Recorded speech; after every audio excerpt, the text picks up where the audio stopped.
I'm Kenneth, a relationship coach and a psychotherapist. Every relationship is different and every breakup is different. Work with me and you'll get professional help on your situation. And if you're in no contact, focused on personal growth, my workbook series, The Knowledge, will help you make changes like you've never made before. Available now at AskCraig.net.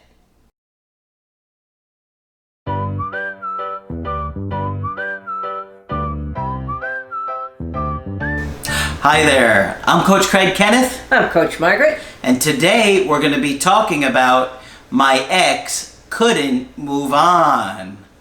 Ooh, how did you find out? Ooh, we're going to get to that. Oh, okay.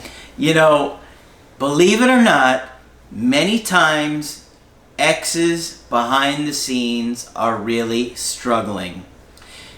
I know they very often are cold, they're mean, they're short, they're pushing you away, they're ignoring you, and they're doing a lot of things that make you think they never even cared about you. And I know, because I've had it happen to me before. Yep.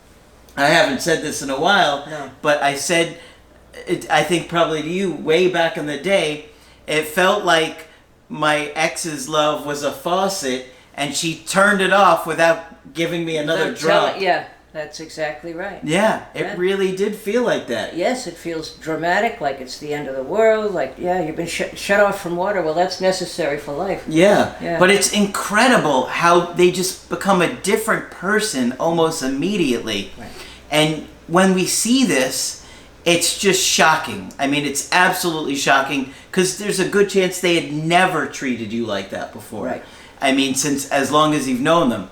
And so this new person is like, Who is this? yeah, just mean, cold, short. They're yelling at you, don't bother me. I told you, I'm done with you, whatever. And so believing that their feelings could ever change is often really difficult for you guys. I totally understand because every one of you is probably thinking, not my ex. My ex is the stubborn one that won't change. Yeah. I'm dating the ex that told me they'll never come back again. But we try to give you examples to show you guys this person actually heard those exact words. Yeah. I'll never come back again. I'm never going to date you again. And then they come back. Right. So, And like I say, you can't be warm and fuzzy if you're going to break up with somebody. no.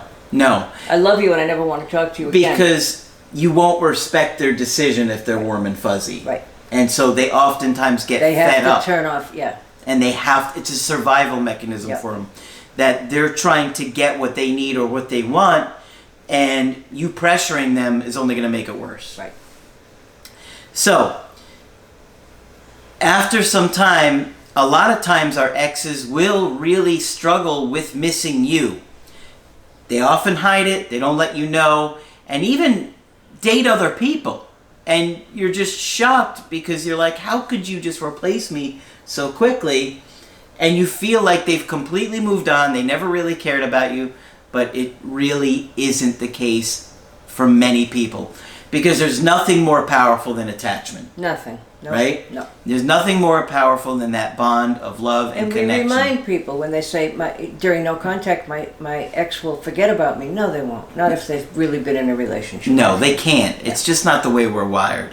So I got an email from somebody recently that talked about this, and I thought this would be a good one to share with you guys. Now, this is one that I did an email coaching in February of last year. Mm-hmm. So over a year ago. Over a year ago. Okay? Okay.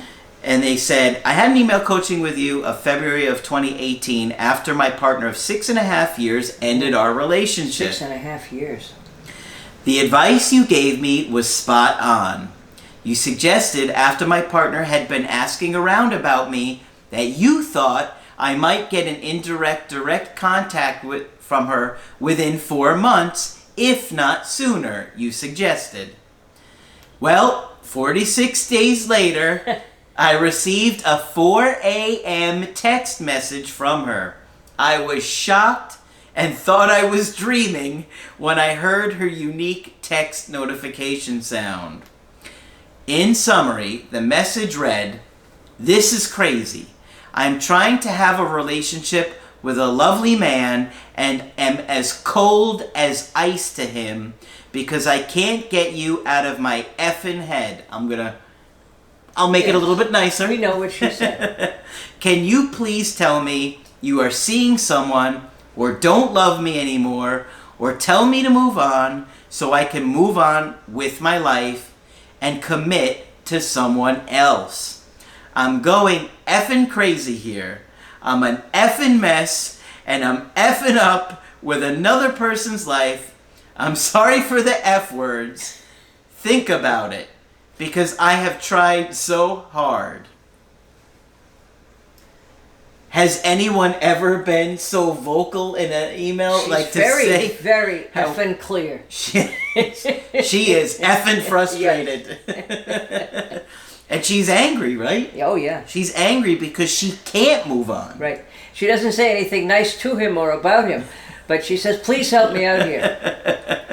But she's saying, "I have tried so hard." You see that? Even when your ex tries, Can't get you out of their head. You see that? And she's saying, "This guy's a lovely guy, and I'm being cold as ice to him." Unbelievable. Because I can't get you out of my effing head. I love it. I absolutely love it because this is what we tell you guys. And this is brilliant because she is frustrated, and I love that she was so articulate. Yes, she was very articulate in her frustration. Okay. So let's see what happened. Did he do what I told him to do, or a lot of the mistakes that I warned you guys about? She then signed off with the pet name I gave her. She also knew at the time I had been working on myself. I found out later that she had wrote that text in another room of her house at 4 a.m. Her new guy was in her bed at the time asleep. Oh my. So it was quite in her face. Mm-hmm. This is where I took your advice, Craig, when and if she reached out. I waited 3 hours and replied saying that I had not seen anyone else since we broke up. I had been working on myself and learning about relationships and being a better listener. This is where I probably said too much, though. I guarantee he didn't follow what I told him to do in this email. I already know what I would have said. I told her that I loved her very much and wanted to form a new, stronger, more understanding relationship with her. She got back to me 2 hours later by text saying she was a mess, that she had just ended it with her new man of 7 weeks, and they were both in tears. Oh my. That sounds very intense and dramatic, doesn't it? Yes, there's nothing boring about this lady. She said she needed to see me. We met later that morning at my house, professed our love to each other, and agreed to take baby steps. We had been together for 16 months. Our relationship had been going along pretty strong until about 7 weeks ago. I run a small business and work was very patchy. My frustrations about that spilled over into our relationship. We also have different political views, which just added to the mix. One night, while watching TV, something political came up, and I reacted to the TV. She reacted to me reacting to what I said on the TV. This has happened before during our 8.5 years. I lost emotional self-control and suggested, in a rather strong tone, that she might be with the wrong person, that politics was dividing us. She stood up, gathered her things, and walked out saying, "Thank you for 8.5 years. I have since been in no contact. I miss her terribly, but I am determined to work on myself to complete what I had started out doing when she reached out. I was seeing a psychologist and watching your videos almost obsessively to try and understand my issues and relationships." Well, he gives very short mention of the his frustrations spilling over into the relationship, and you end up hearing more about the political thing. I'd rather hear more about his frustrations spilling over. Mm-hmm. I think my issues are that I have an avoidant attachment style and I have trouble with emotional regulation, which is something we talk about a lot. Good for him. I had stopped doing the work, Craig, and now know how important it is to continue doing the work while within the relationship. This is one of those stories where I tell you guys about getting an ex back. Don't stop, yeah. You quit, you went back to your old ways, no doubt, and now another breakup. It's awful. In my opinion, you cannot expect your car to run forever with trouble-free without maintenance. Relationships are no different. I just wanted to share this with you and let others know that if your ex reaches out and you rekindle your relationship, don't stop working on yourself. He put that in big, bold letters. Yeah. The more you do that, the more it will flow onto your relationships, intimate or otherwise. I still hold out hope of getting her back for good, but understand that it is probably dependent on me making the changes and following through with them this time and handling this breakup in the right way by not reaching out and giving her some space and time. I will be buying the knowledge workbooks in the next few days. Thank you. Oh, but how wonderfully honest of him and how generous to share it. Yes, I'm really glad he did share that. And it needs to be a constant reminder with everybody because I see this problem all the time. Yeah. They stop doing the work once they get their ex back, and then within months, they lose that person again. And you know, if you've been working for under a year, that's just as good an artificial time as any. It's not quite yours yet. You may have made the changes, but they're not quite, sort of integrated into you yet, and it's real easy to go back. Mm-hmm. Yeah. So many of you guys are just desperate to make that anxiety go away and have them back. But then you think that you're just going to keep them magically, and that's not the way it works. No. The relationship didn't work, and if you continue to go back to the ways that you were, it's not going to work again. Yeah.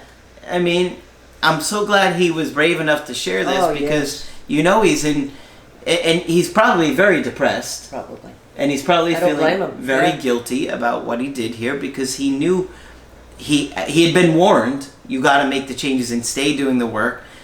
But he didn't want to do it. But he was also worried about supporting him, them, whoever. Sure. Yeah. But you can't let that spill over into your relationship. And I'm sure that argument was not really the reason that this fell apart again. No. Had the relationship been strong, right, the argument would have gotten blown by over. that one. Yeah. Or she would have said to him, I think you're probably upset that you didn't sell anything this week. And he would have said, yeah. Yeah. Yeah. But I thought it was really, really helpful to let people see that after he had done that first email coaching, the ex did reach out and made it very clear that she couldn't move on. Despite her dating a wonderful guy and trying very hard to move on, she still struggled with it. Right. Right. So hopefully this one really They were hits home. actually two pretty cool people. Yeah. Both of them could communicate very clearly. She did. Yeah. And now so did he. And it was generous for the other guys who listened to us. Yeah. So hopefully this one helps you guys see what the dumper is going through, and it's not as easy as you think it is. No. Of course, when you want to get our help personally, just go to my website, askcraig.net, sign up for the coaching option that works best for you. I do email coaching and I do Skype. Margaret is available for Skype coaching. I'm available. Feel free to sign up with me. I'd love to talk with you. Just click on Margaret on the top of the website to sign up with her. But that's it for this video. I'm Coach Craig Kenneth. I'm Coach Margaret. And we will talk with you soon.